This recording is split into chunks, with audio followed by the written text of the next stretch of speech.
Hey y'all, I'm James Wright and Hi! oh look, she's in here. Today we are making dovetails and this will be her first ever dovetail. So let's dive in.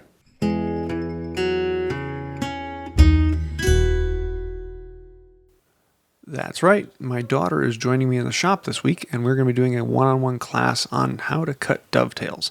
Now my daughter is actually starting her own channel. She started it a while ago, but she's now taking it and trying to turn it into a full-time job. So if you want to see her view of it and what she's talking about, go over to her channel.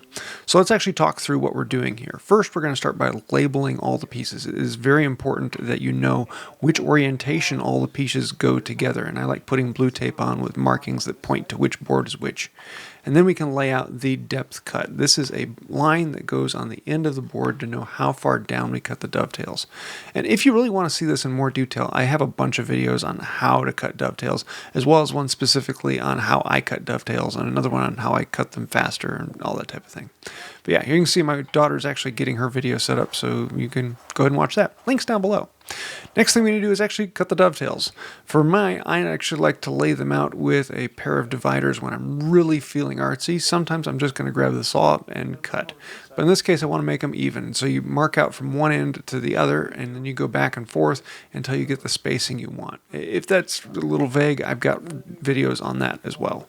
But once we get those laid out, we can put a mark across the end of the board so we know it's perfectly square. But it's most important that the tops of the tails be square to the face of the board. So I can put the knife into the mark, bring the square up, and mark across it. And yes, this is the Compass Rose dovetail square that Rex put out. It's kind of nice. A nice little square, works out very, very well for these. So I'm actually going to do one step, and then my daughter follows and does the same step, and then we go back and forth. So I do a step, and then she follows. Most of the time, I freehand cut like this and go straight down. But for beginners, I love showing the Cat's Moses dovetail jig. This is fantastic because it really holds everything in place. You can put the jig on there, and it goes right down the line exactly where it wants to be. It has magnets to hold it on for whatever saw you're going to be using. And you just cut down to depth, and you're good to go. It also makes it very useful because when you're learning to freehand cut, it's kind of like training wheels. It gets you in the right direction and allows you to run straight and true. And I really enjoyed this step, seeing my daughter actually go at it. She's not as fast as me, but that's to be expected. Then we can chop out the meat in between. Now you can come in with a coping saw or a fret saw or turning saw and take out a lot of it. I find that to be faster, but I find this to be far more enjoyable. I'm going to stay a little ways away from the line and chop down until I'm about halfway, paring back, chopping down until I get right onto it, and then I can go right back onto the line. We can flip the board over and do the same thing from the other side. And this will allow us to get a nice clean cut on either side, and any bust out that might be happens in the middle of the board where it's not going to be seen.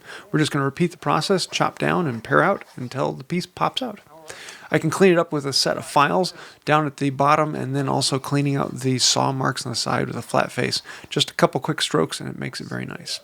The tricky part is transferring those tails onto the pins, and that's why some people like to actually make the pins first, but I often find it even more difficult to transfer the pins onto the tails. Personal preference. You flush up one end and then flush up the side, and now you know it's where it needs to be. Hold it in place very, very carefully, and then come in with a knife and light, medium, hard, mark out where those lines are. And before going anywhere, mark out the waist because you want to make sure you are not cutting on the wrong side of the line. Then we can take the square and mark down from the end. Just like before, we wanted to make sure the tops of the tails were at 90 degrees to the face. In this case, we want to make sure that the sides of the pins are 90 degrees to the end, and that is very, very important. Here, the Cat's Moses jig fits right back in, and it has that exact same angle that we cut earlier, so that now we can cut down and cut the pins. So you can do the shoulders, the pins, the tails, all of it with this one jig. Makes a great training wheel for getting going. And I'll leave a link to it in the video down below if you want to see more on it. But then we're going to do the exact same thing we did the waist in between the tails. Chop down, pare out, chop down, pare out. And we want to stay away from the line as long as possible until we're about halfway down through the block, and then I'll take the chisel back and go straight into the line to get a nice clean cut all the way down. That way if we're messing up anything while we're doing the heavy hitting, it's not a problem. We only take that last bit to go right into the line when everything is nice and clean. Then you can bust out those pieces in between, and it's happy. We'll take this back to the file, do a little bit of detail work to make sure that everything is smooth, get rid of any of the curves from the saw, and it should slide in right off the saw. If not, come in with a chisel, clean up a little bit, but that's all it takes. It's pretty straightforward and a lot of fun. Let's see what Melody did. Okay, whoa. Okay, I gotta check this. Melody just did hers on her camera, so if you actually want to see it going together. But Melody, bring that over here. Bring that over here. So, this is Melody's first dovetail, and this is right off of the saw. She didn't do any fitting. Rotate it a little bit so we can see. A little bit of a gap here and there, but that's her first ever dovetail. Holy cow. Someone has a good smile. Nice work, Mel. So, there you have it. Melody's first dovetail. So this is kind of a fun one-on-one class. And yeah, if you want to see what hers actually looks like, you need to go over to her channel. Because Melody here at 14 just graduated from high school. And what does she want to do? She wants to become a YouTuber. So she's actually starting a channel and as of this week going full-time. So we're trying to encourage people to go over to her channel and take a look at it because she's going to be putting out videos quite regularly come this summer. She's going to take a few weeks off for things going on. But yeah, if you want to see her first ever dovetail, go take a look at Melody's workbench. There'll be links down below. You'll know where to find them.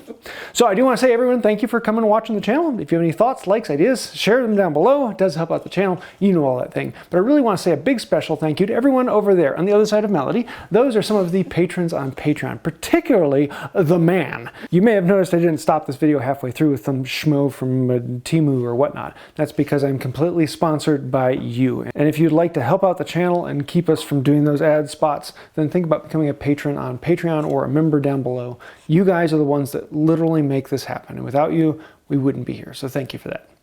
But I think that'll do it for now, and until next time, have a wonderful day. Bye!